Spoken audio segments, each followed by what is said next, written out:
Good morning, church. I would like to share with you something very particular that God has showed me recently that I think might be useful. So here it is. So I was reading from Matthew's Gospel, chapter 22, and I'm just going to read this out first and then talk about it a little bit afterwards. Jesus also told other parables. He said, "The kingdom of heaven can be illustrated by the story of a king who prepared a great wedding feast for his son. When the banquet was ready, he sent his servants to notify those who were invited, but they all refused to come. So he sent other servants to tell them, 'The feast has been prepared. The bulls and fattened cattle have been killed and everything is ready. Come to the banquet.' But the guests he had invited ignored them and went their own way, one to his farm, another to his business. Others seized the messengers and insulted them and killed them.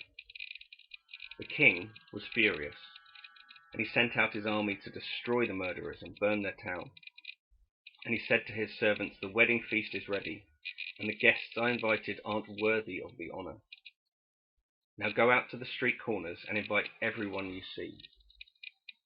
So the servants brought in everyone they could find, good and bad alike, and the banquet hall was filled with guests. But when the king came in to meet the guests, he noticed a man who wasn't wearing the proper clothes for a wedding.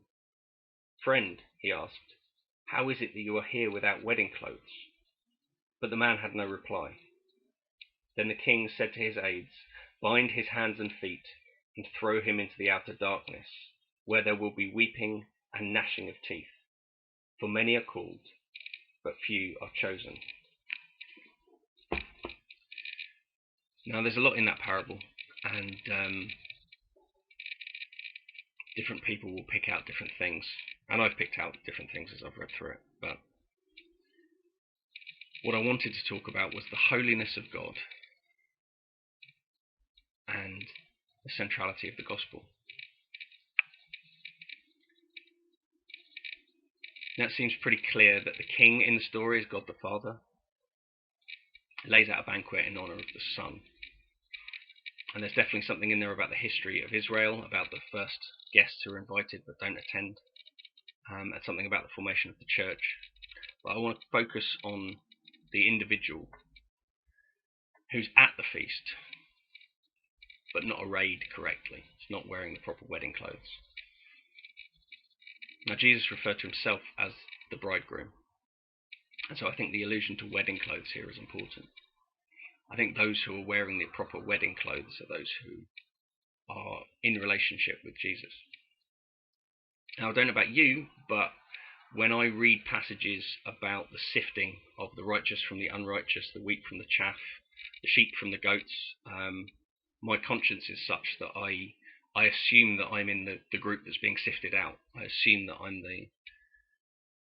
the individual at the banquet that doesn't belong at the banquet, doesn't deserve it.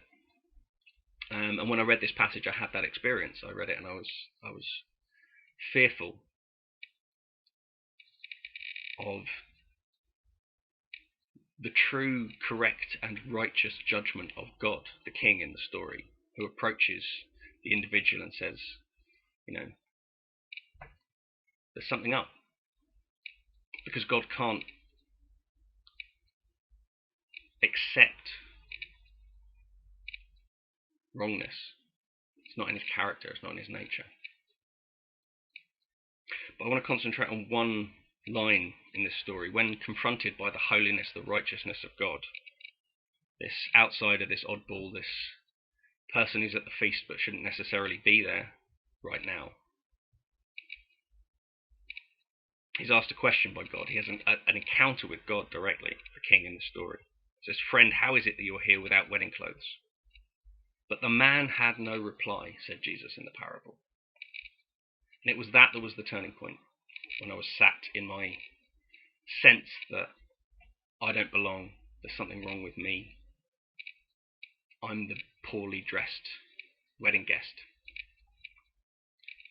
And it came with a laugh and a moment of joy when the other person of the Trinity, so God's the king and The Son is obviously Jesus, and the Holy Spirit told me the answer.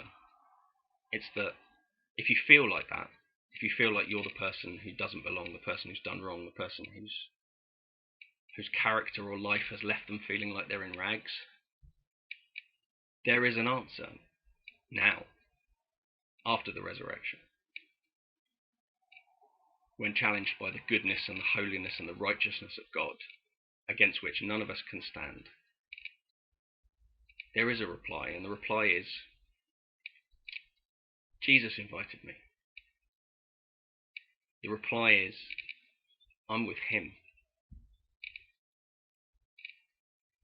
And then God, the good King, honours the decision and the sacrifice and the atonement of God the Son, Jesus. And we're allowed to join the wedding banquet. I hope that's encouraging. Have a good day.